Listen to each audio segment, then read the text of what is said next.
mentioned, whenever she sees you with the two black eyes, she smiles in a way because it just exemplifies your toughness. Do you feel tough in these kinds of situations with these two black eyes? I mean, that's what people keep telling me. Every time she sees me, she smiles and then she says, "I'm so sorry." I'm like, "You don't need to be sorry. This is what it is." And when I'm playing, like, I forget about it, and then I go look in the mirror. I'm like, "Oh shit, they're still there." So yeah, I don't really think too much about it because I don't necessarily feel them all the time. Yeah, and you're still able to see completely fine? Yeah. Originally, I was like, I just need to get the swelling to go down in my forehead. So I put a patch, slept with it the next day, woke up, and I was like, okay, the bump is almost gone, but now I have two black eyes. So that was tragic. But I mean, it's at this point, it's unfortunately won't be able to hide it. People know, so just rolling with it. Were you able to hide it for the photo shoots? The makeup artist did a really, really, really good job. And people that hadn't met me before were like, "Oh, I can't even tell." I'm like, okay. That's good. We'll take it. But I'm hoping they'll do some editing. And what if the greatest betrayal in professional sports didn't happen under the bright lights of the championship stage, but in the quiet, hidden corners of a locker room? What if the very teammates you thought were fighting beside you were secretly sharpening the knives behind your back? That's the reality that's unfolding in Indiana, and it's far darker than anything the cameras will ever show you. Because while the WNBA sells you a story of toughness, sacrifice, and resilience, the truth lurking behind the curtain is chilling. The Indiana Fever didn't just lose their superstar, Caitlin Clark. They didn't just watch her go down with a so-called injury. No, what really happened is that her own team, the players and coaches who were supposed to protect her, quietly turned on her. They didn't just move on. They replaced her. They erased her. And the most shocking part? They convinced the world to cheer for it. Every highlight package, every post-game speech, every smiling quote about resilience wasn't just about winning games. It was about burying the one player who made them relevant, the one star who filled their arenas, the one face of the franchise that had become too powerful to control. When Odyssey Sims said, "You can be on a team one day, gone the next," she wasn't talking about just herself. She was exposing the brutal truth about the system. A system that doesn't care about loyalty, doesn't care about sacrifice, and doesn't care about the players who carry entire leagues on their backs. And the proof of that system? It came in the form of one game, one speech, and one chilling phrase delivered by Aaliyah Boston. At first, it sounded like leadership, like inspiration, like the kind of soundbite you'd expect from a rising star. But when you look closer, when you strip away the headlines and the highlight reels, you realize it wasn't inspiration at all. It was a declaration, a warning, a message that the coup against Caitlin Clark was complete. Tonight, we're not just talking about basketball. We're talking about betrayal at the highest level.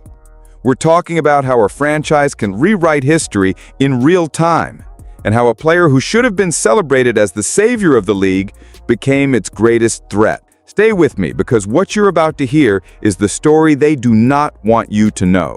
The Indiana Fever wants you to believe in a beautiful story. They want you to see a team battered by adversity, held together by sacrifice, and elevated by unbreakable character. It's the kind of narrative that sports fans eat up. The gritty underdogs who push through pain, who never complain, who prove to the world that toughness and unity can overcome anything. It's a story painted by their coach in post-game interviews, dressed in emotional language designed to tug at your heart. She talks about the character of these women, about sacrifice every single day, and about the honor of battling alongside warriors who refuse to quit. On the surface, it's inspiring. It feels authentic. It feels like something worth rooting for. But here's the truth no one dares to say out loud. That story is a lie. A powerful, seductive lie that hides the ugliness underneath. Because sacrifice only sounds noble until you ask the hard question, who is actually being sacrificed? When a player fights through injury for the good of the team, it's framed as courage. When a player stays silent about the pain, it's framed as toughness. But what happens when that sacrifice isn't a choice? What happens when a player is pushed back onto the court not because she's ready, but because the team needs a symbol to keep their narrative alive? That's not toughness. That's exploitation. And this is the core of the betrayal. The Fever crafted a story of resilience, not to honor their players, but to control them. They wanted fans to see warriors, not victims. They wanted the headlines to say sacrifice instead of cover-up. They wanted you to believe that injuries were nothing more than temporary obstacles instead of flashing red warning lights about a system that values image over integrity. The lie works because it plays on emotion. Fans see a bruised face or a taped-up ankle and think, wow, that's dedication. But what you're really seeing is desperation. You're seeing players pushed to the limit, told to keep smiling, told to keep fighting, told to keep being the story the franchise wants you to believe. And the first and most glaring example of this lie? It came in the form of one player, Lexi Hull. Lexi Hull never asked to become a symbol. She just wanted to play basketball. But in the middle of this storm, her body became the canvas for the Fever's propaganda campaign. It started with a collision so brutal she had to be hospitalized for evaluation, 2 black eyes swelling across her face, and whispers of a possible fracture. Most players in that condition would be given time to heal, not just for their own health, but because a facial injury that severe is no minor setback. But in Indiana, she was right back on the court, paraded out like a badge of honor. The message was clear. This is what toughness looks like. The narrative was crafted almost instantly. Beat LA for Lexi. A rallying cry meant to inspire fans, to create a moment of emotional unity, to prove that the Fever didn't need Caitlin Clark because they had warriors who would literally play through anything. But peel back the surface and the picture is much darker. Fans started asking questions the team never wanted to answer. Was Lexi's injury deliberately downplayed by the medical staff just to keep her on the floor? Was the toughness storyline less about her resilience and more about the team's desperation to find a new hero? Even her own family was pulled into the act.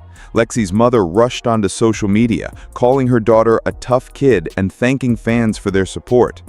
But was that the voice of a proud parent or a family forced into damage control to protect the official story?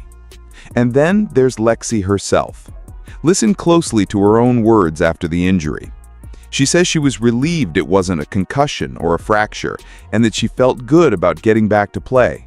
But her tone tells a different story. She repeats over and over that she's okay, almost as if she's trying to convince herself. She admits waking up to 2 black eyes. She admits how tragic the moment felt. Does that sound like a warrior celebrating toughness, or like a young athlete trying to downplay her pain because the system around her won't let her admit weakness? That's the real tragedy. Her injuries weren't just a medical issue, they were turned into marketing. Lexi wasn't celebrated as a player, she was used as a pawn, a distraction, a symbol of toughness designed to make fans forget about the superstar missing from the court. And that's the key question the Fever never wanted you to ask. Why were they so desperate to create a new hero? Why did they need a story that didn't involve Caitlin Clark? The answer would become crystal clear the moment Aaliyah Boston stepped into the spotlight. Every conspiracy needs an enforcer, and for the Indiana Fever, that enforcer wasn't hiding in the shadows. She was standing at center court, dominating the game, and smiling as if nothing was wrong. Aaliyah Boston's performance against the Sparks was the stuff of highlight reels. 22 points, 11 rebounds, a career-high 6 steals. She sealed the victory with a defensive stop in the final seconds. On paper, she wasn't just a star, she was the star, the hero of the night, the player who carried her team when everything seemed to be crumbling. That's how the story was sold, but was it the truth? Or was Boston's rise less about lifting her teammates and more about proving something to the front office and to Caitlin Clark herself? Because the real turning point wasn't her stat line, it was her words. Standing in front of cameras, Boston delivered what sounded like a motivational mantra: "Next woman up." To the casual fan, it was about resilience, about filling the gap left by injuries, about keeping the season alive no matter the obstacles. But insiders and analysts who know how to read between the lines saw something much darker. This wasn't a rallying cry, it was a declaration, a coded message that Caitlin Clark wasn't just missing, she was being replaced. Next Woman Up wasn't about unity, it was about succession. It was Boston telling the world, I can carry this team, you don't need her. And when you pair those words with her dominant performance, the picture becomes clear. This wasn't just a great night of basketball, it was an audition, a show of power, a demonstration that Boston could be the face of the franchise if the Fever chose to move on from the star who had brought them millions of new fans. Think about it. Clark, the biggest name in women's basketball, the rookie who had transformed the league's visibility overnight, was sitting on the sidelines in street clothes. Meanwhile, Boston was on the court delivering her career performance, framed as the fearless leader of a team that didn't need its golden child. The lie of resilience had already been set with Lexi Hull's injuries, but Boston's rise gave the lie teeth. It gave the team a new leader, a new focal point, and a new narrative to sell. We're not just surviving without Caitlin Clark, we're thriving. And that's when the real questions about Clark's absence started to spiral out of control. For weeks, the Fever's silence about Caitlin Clark was deafening. No updates, no clear timeline, just the same vague excuse repeated over and over. Day to day with a groin injury.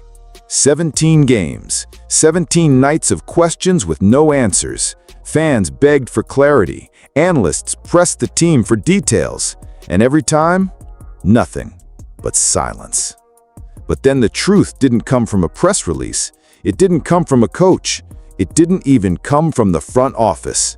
It came from a teammate, and she didn't even realize what she was saying. On her podcast, Sophie Cunningham made what might go down as the most revealing slip of the entire saga. While talking casually about Caitlin Clark, she admitted something no one in the Fever organization had ever dared to say publicly. Caitlin could be playing if it weren't in the NBA. Read that again. Not she'll be back soon. Not we're protecting her health. No. Sophie essentially told the world that Clark's injury wasn't the whole story. That if this were a different league, a different environment, Caitlin would already be on the floor. Fans didn't miss it. Within hours, her words went viral. Clips spread across social media, fueling the fire of conspiracy theories that had been simmering for weeks. Because what Sophie revealed wasn't just a casual observation, it was the confirmation that Clark's absence might not be about her body at all. It was about the system. Think about what that means.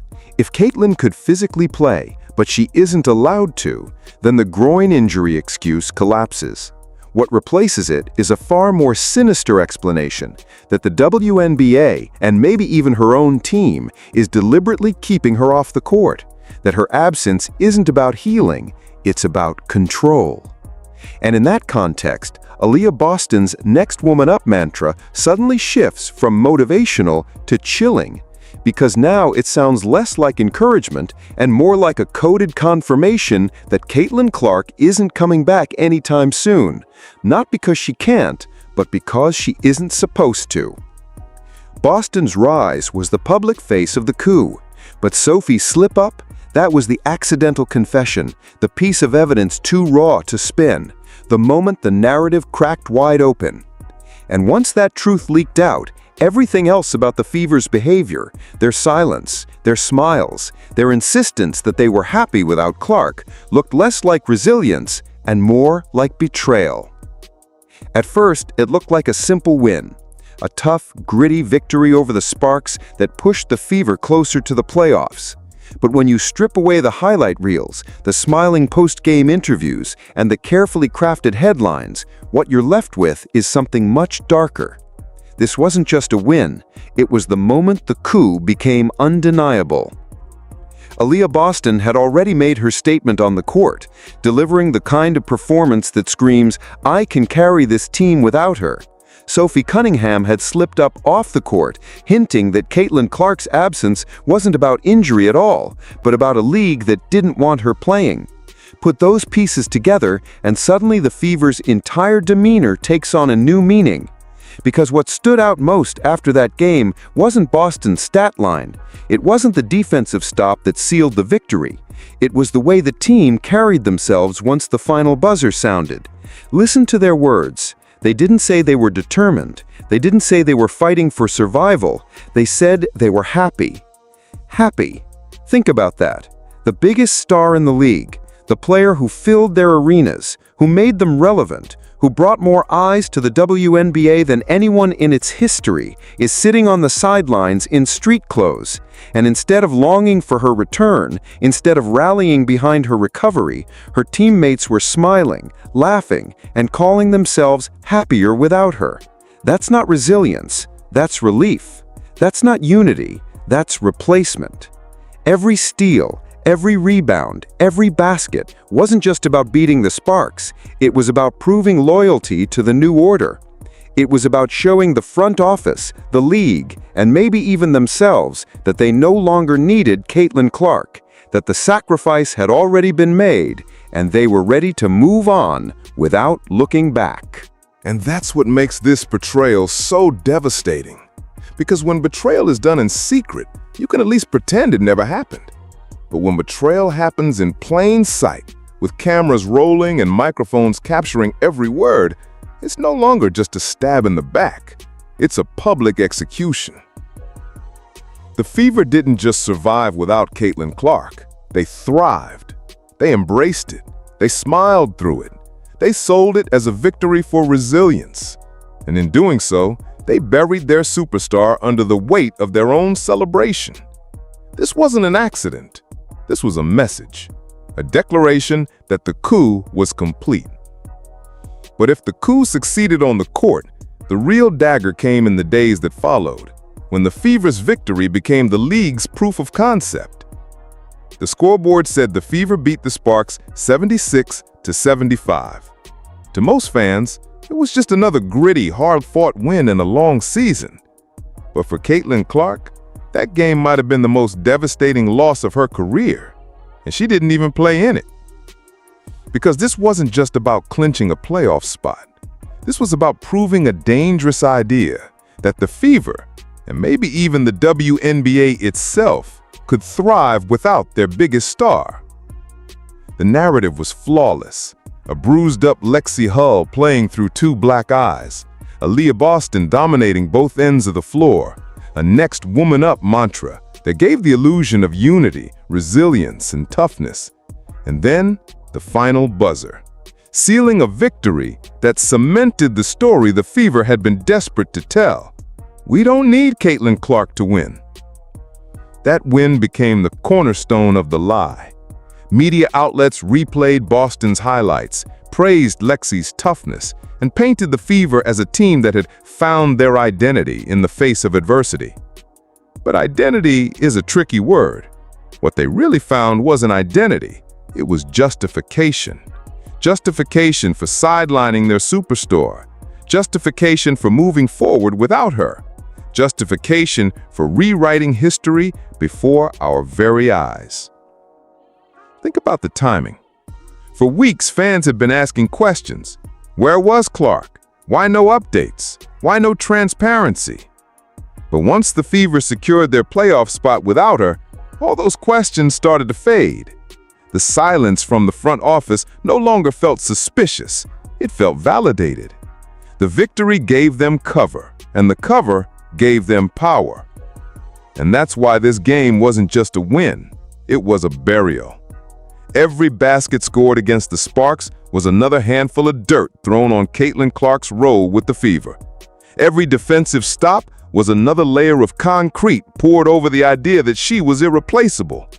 And when the team celebrated together, smiling and laughing about how happy they were without her, it wasn't just joy, it was confirmation that the coup was complete.